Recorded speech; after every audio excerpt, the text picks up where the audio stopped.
सुन्दरि Madhavi चन्द्र सहोदरि हेममयी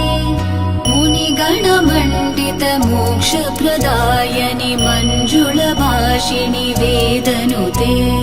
पङ्कजवासिनि देवसुपूजित सद्गुणवर्षिणि शान्तियुते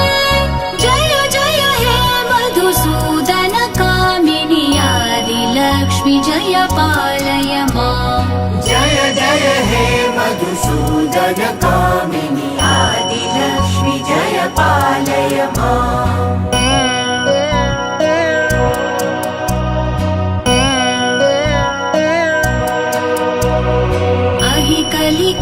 कलिकल्मषनाशिनि कामिनि वैदिकरूपिणि वेदमये क्षीरसमुद्भव मङ्गलरूपिणि